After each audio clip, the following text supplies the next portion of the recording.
He pushed me away to protect the people he loved. What he did not count on was that I had already become one of them. For 4 days after that conversation in his office, Alexander Cross was the version of himself I had almost forgotten existed. Cold. Clipped. Every interaction purely professional. He did not look at me the way he had been looking at me. He did not call me by my first name, which he had recently started doing on 42 in a way that made my whole chest feel different. I let him have 3 of those 4 days. I am patient. I am good at reading people. And I could see what he was doing. He was rebuilding the wall, brick by brick, because he believed that was the only way to keep Eli safe. If there was nothing between us, there was no thread to pull. No vulnerability to exploit. On the 4th day, I went up to 42 anyway. Not to see him. He was still in the office. I went to see Eli. Eli opened the elevator door. He had a remote panel on his chair and looked at me for a long moment. Then he backed up to let me in. He told you to stop coming, Eli said. Not a question. He did, I agreed. And you came anyway. I did. Eli was quiet for a moment. Then, he does that. When he gets scared, he clears the perimeter. Sends everyone away before they can leave on their own. He has been doing it since we were kids. He looked at his hands. Our dad used to use people against him. Anyone Alexander cared about became leverage. So he stopped letting anyone close enough to be leverage. I sat down on the couch. The throw blanket was in the same pile it always was. The bookshelves were the same. Everything was the same, and I was furious at Victor Cross for a man I had never met and furious at the situation and so sad for the boy Alexander must have been. He is not going to stop, I said. Caring about you. That is not something he can turn off. No, Eli said. But he can turn off everything else. He has done it before. He looked at me steadily. He has not done it this time. You should know that. He has been up here every night this week and he has not been okay. 2 days later, Victor Cross made his move. I found out the way I found out most things by being the person who manages Alexander's communications. An email came through flagged urgent, from a law firm I recognized as Victor's. It was a petition. A legal petition, citing concerns about Eli's care and living situation, requesting a formal welfare assessment. It was not about welfare. It was a weapon.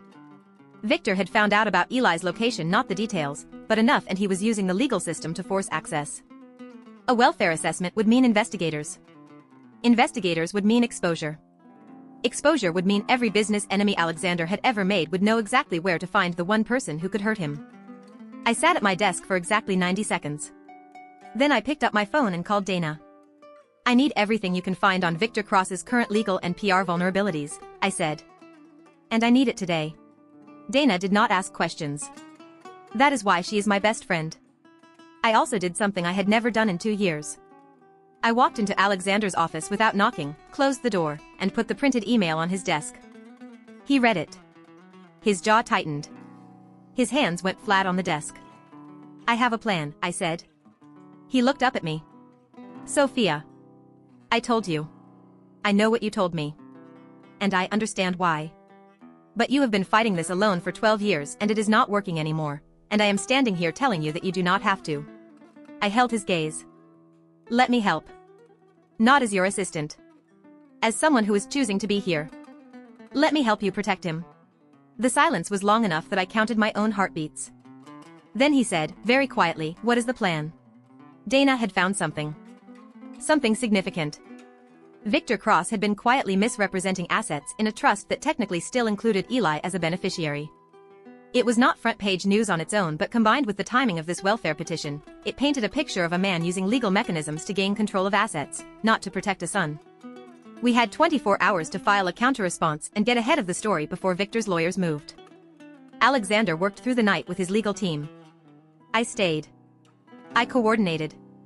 I made sure every document was where it needed to be, every communication was airtight. At 4 in the morning, Alexander looked across the conference table at me and said, you should go home. Probably, I said. I did not move. He was quiet for a moment. Then, with the careful deliberateness of a man making a decision he has been fighting for weeks, I am sorry I pushed you away.